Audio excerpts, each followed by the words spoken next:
welcome back to my channel. So today I'm here with an awesome recipe with red pumpkin, that is pumpkin kesar malai halwa. It's very easy to make but yet extremely rich and yummy. It's high in nutrition, so you can serve it for your kids as well. This quick dessert can be made just within half an hour. But before entering into the recipe, I want to thank each and every one of you who helped me to reach more than 1K subscribers, and it's not at all possible without your support. And you know, I'm really enjoying this because I'm happy to share what I know in my own way. Other than that, I'm so happy that many of you have benefited from my videos. Please keep encouraging me and supporting my channel, and surely come up with more and more useful contents for you. Let's celebrate this happiness with awesome pumpkin halwa. So come, let's enter into the recipe now.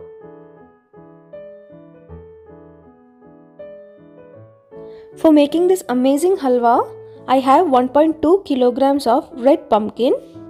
But today, to show you the recipe, I'm just using half of this. So I'm gonna remove the skin and cut this into cubes. Also remove the seeds and cut them into medium-sized cubes. Let's cook this in the pressure cooker.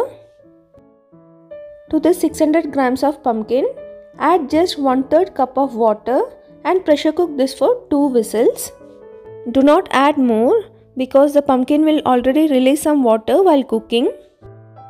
After 2 whistles, they are cooked well. Just mash it nicely using a potato masher. Now this is done. In a bowl, take 2 tablespoons of corn flour and 1/4 cup of water. Mix this really well and keep this aside.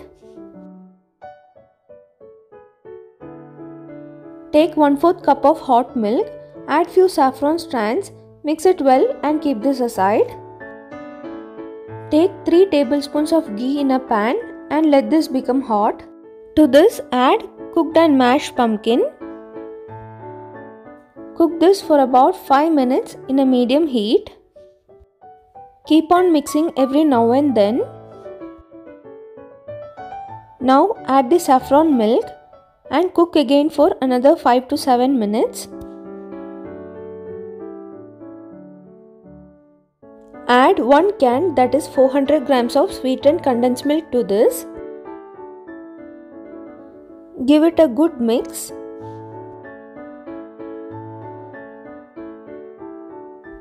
Do not worry if this looks too thin at this point.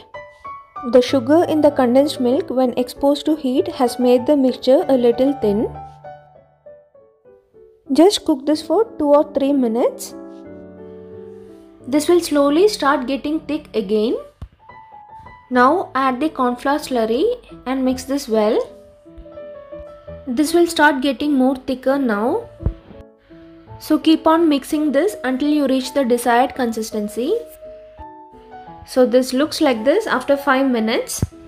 Cook this for another 7 to 8 minutes. When it's still cooking, add a tablespoon of ghee more into this. This is completely an optional step, but if you add, it will give a very nice taste and texture to this halwa. So try not to skip this step. When it's done, nobody can guess what this is made of. It tastes very close to malai peda or palgova, and I'm sure milk sweet lovers are definitely going to enjoy this. And after 8 minutes, add half teaspoon of cardamom powder and half teaspoon of rose essence. Give it a good mix. If you don't like the flavor of rose water, you can definitely skip it. You can also add half teaspoon of kevra water if you like it. But saffron and cardamom are the 2 main flavors of this halwa. Now keep this aside. Heat a tablespoon of ghee and add a handful of cashews into it. Fry the cashews until it's golden brown in color. If you want to keep your halwa plain, you can definitely avoid this step. It started getting slightly golden brown in color. Let's pour it into our halwa. Bring the halwa back to heat and pour the cashews along with the ghee. Give it a good mix. Cook this for another 4 to 5 minutes and then you will reach at the correct consistency. It's done now. Turn off the heat and let this cool down a bit. It will not have the consistency of the halwa at this point, but trust me, as it cools down, it will get thicker and the consistency will be just right. Now this is so soft and absolutely melt in mouth. I hope you enjoyed this recipe. So if you like this recipe, please don't forget to like, comment, share and subscribe to my channel. So until next video, bye.